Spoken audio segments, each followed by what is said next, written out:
Hello and welcome to day 18 on the Pacific Crest Trail. Today was a day of multiple parts, definitely, not just because we started in town and finished on the trail, but to take you through the chain of events. We started off with a breakfast at IHOP, which was amazing. I made sure to check the menu for the most calorific thing to make sure I'm getting my calories, and got the big breakfast burrito, which was about 1,500 calories, so I think I did right. And it filled me up until about lunchtime, actually, so it was perfect, which made me feel better when someone else in the group said that normally IHOP you go and then later in the day you feel like you're going to throw up, so it feels like it was the adequate amount, which was reassuring.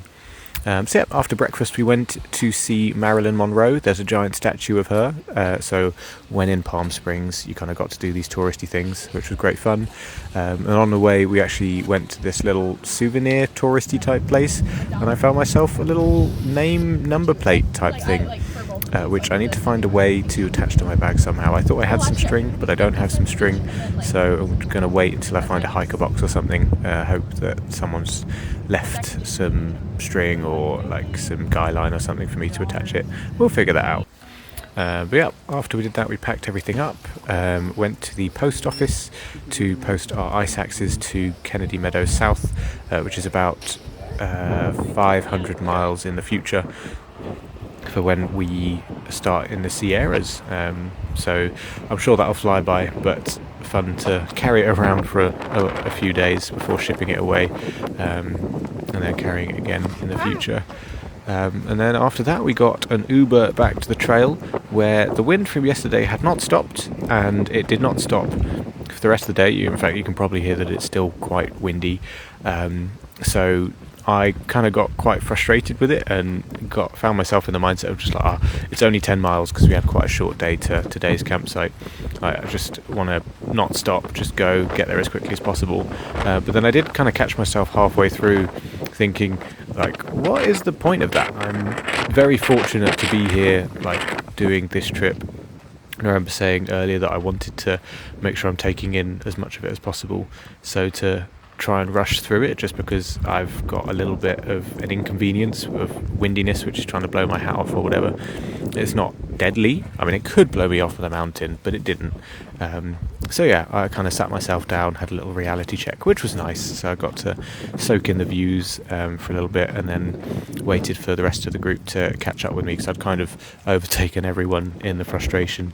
So yeah, the last like half hour or so of the walk was much nicer, much more chill, and yeah, chatting with people about the day so far. So yeah, the campsite today is I think it's either in or next to like a dried up creek, which is quite fun. We kind of walked through the dried up creek bed on the way here, over a tiny little bridge over a little bit of stream, which was very fun, and people had made this kind of convoluted trail all the way through, which was entertaining, like hopping across rocks and stuff. And then at the campsite, the trail there was trail magic provided by Legend and Bee, who were the same ones who gave us spaghetti and a bunch of food under the bridge in Julian, or Scissors Crossing, just outside Julian.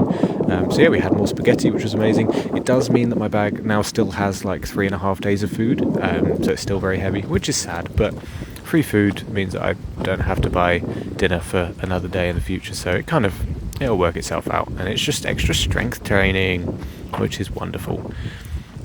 So yeah, that was pretty much today. A nice little bit of reflection in the middle was really good.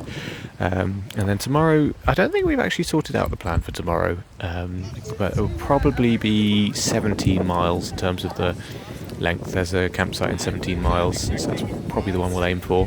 And I think there's a bunch of water along the way, so shouldn't need to stress about that too much.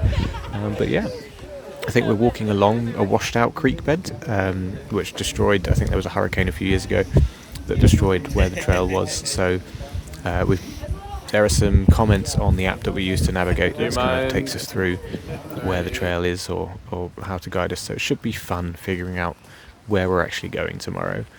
But yeah, as always, very much looking forward to it, and I will see you there.